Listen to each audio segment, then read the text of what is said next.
Sarika hospital में अपनी बीमार माँ के पास बैठी थी, जो जिंदगी और मौत के बीच लड़ रही थी। सारिका की माँ रो रही थी और कह रही थी, बेटा, मैं तो इस दुनिया से जाने वाली हूँ। अब तेरा ख्याल कौन रखेगा? मुझे माफ़ कर दे। सारिका ने कहा, आप ऐसा मत कहिए माँ, आप ठीक हो जाएंगी। सारिका भी जानती थी कि कैंसर की आखिरी स्टेज में उसकी माँ कभी ठीक नहीं होंगी और वह कुछ समय की मेहमान थी। और सारिका का उसकी माँ के अलावा इस दुनिया में कोई नहीं था और इस बात की चिंता सारिका की माँ को खाए जा रही थी। सारिका दिखने में बेहद सुंदर थी और वह डॉक्टर बनने की पढ़ाई कर रही थी। तभी सारिका की माँ बोली, बेटा, जल्दी से डॉक्टर बन जा और अपना ख्याल रखना, क्योंकि इस दुनिया में तेरा ख्याल रखने वाला कोई नहीं है, तो बिल्कुल अकेली हो जाएगी। और ये सारी बातें कमरे के बाहर खड़ा तुषार सुन लेता है, जो उस हॉस्पिटल में डॉक्टर की प्रैक्टिस कर रहा था। और वह कमरे में आकर कहता है, माँ जी, आप चिंता क्यों करती हैं? आपकी बेटी डॉक्टर भी बन जाएगी, इनकी शादी कहीं भी हो जाएगी। यह सुनकर सारिका की माँ और ज़ोर ज़ोर से रोने लगती है, क्योंकि वह जानती थी कि सारिका की कभी शादी नहीं हो सकती, क्योंकि सारिका एक किन्नर थी। अब वह तुषार से ये सब कह भी नहीं सकती थी। असल में तुषार को सारिका काफ़ी पसंद थी, लेकिन वह अपने मन की बात तो सारिका को कह नहीं पा रहा था। तभी कमरे में डॉक्टर आते हैं और सारिका की माँ को चेक करते हैं, जिससे पता लगता है कि सारिका की माँ अब कुछ पलों के लिए ही इस दुनिया में थी और अगले ही दिन सारिका की माँ की मौत हो जाती है।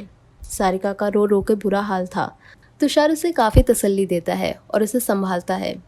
रो मत सारिका, सब ठीक हो जाएगा। सारिका इस दुनिया में बिल्कुल अकेली हो गई थी और कुछ टाइम बाद उसी हॉस्पिटल में ही तुषार की तरह डॉक्टर की प्रैक्टिस करने लगी थी।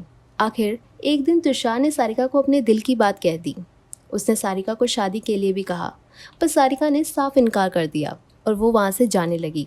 तुषार ने बहुत जिद की और आत्महत्या की बात कहने लगा, क्योंकि तुषार बहुत परेशान हो गया था। वह सारिका से बेहद प्यार करता था और उससे दूर होना नहीं चाहता था। वह रोते हुए सारिका से रिक्वेस्ट करने लगा। आखिर मजबूर होकर सारिका ने तुषार को सारी सच्चाई बता दी कि वह एक किन्नर है और इसी वजह से वह शादी नहीं कर सकती।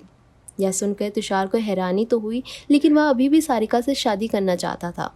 तो आखिर तुषार ने किन्नर सारिका से शादी कर ली। तुषार के मम्मी पापा भी सारिका को देखकर काफ़ी खुश थे, क्योंकि वह भी तुषार की तरह डॉक्टर बनने वाली थी और देखने में वह बहुत सुंदर थी। लेकिन वो दोनों नहीं जानते थे कि सारिका एक किन्नर है। लेकिन एक ही घर में रहते हुए आखिर बात कितने दिन तक छुपी रहती।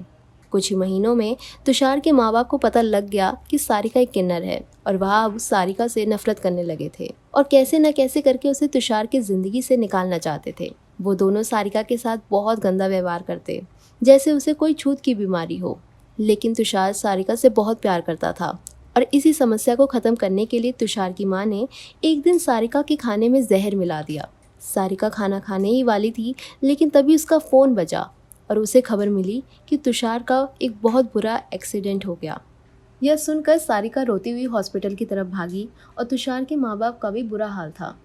तुषार खून से लथपथ बहुत बुरी हालत में हॉस्पिटल में था। डॉक्टर ने बताया कि तुषार की दोनों टांगें बेजान हो गई हैं और 2 दिन में ही उसका ऑपरेशन करना होगा, वरना दोनों टांगें काटनी पड़ेगी और उस ऑपरेशन का खर्चा बहुत ज़्यादा था। सारिका के माँ बाप भी परेशान थे कि अचानक इतना ज़्यादा पैसा आखिर कहाँ से लाएंगे, क्योंकि उनके पास इतनी प्रॉपर्टी या कैश नहीं था। तुषार का बाकी का इलाज चल रहा था और वहीं अचानक सारिका हॉस्पिटल से भाग जाती है। तभी तुषार के माँ बाप सारिका को कोसने लगे और कहने लगे कि आखिर थी एक किन्नर ही, पत्नी होने का फ़र्ज़ कैसे अदा करती? देखो, मेरे बेटे का एक्सीडेंट होते ही भाग गई, इतनी मनहूस है। इसी की वजह से मेरे बेटे का ऐसा हाल हुआ है। ये मर जाती तो अच्छा होता। और दूसरे ही दिन सारिका हाथ में पैसे से भरा बैग लेकर वापस आती है। असल में सारिका और उसकी माँ जिस घर में रहते थे, वह घर सारिका के नाम ही था। सारिका ने बिना देरी के अपना घर बेच दिया और उन पैसों से तुषार का इलाज करवाया और तुषार की माँ को अपने किए हुए पर पछतावा हुआ। उसने ये सारी सच्चाई सबके सामने उजागर कर दी कि वह सारिका से कितनी नफरत करती थी और उसे मारने वाली थी।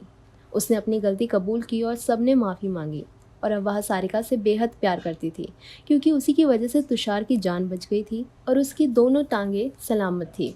अब सब ठीक हो गया था। अब कुछ ही समय बाद सारिका और तुषार ने एक लड़की को गोद ले लिया था। सब मिलजुल कर सुखी जीवन जीने लगे।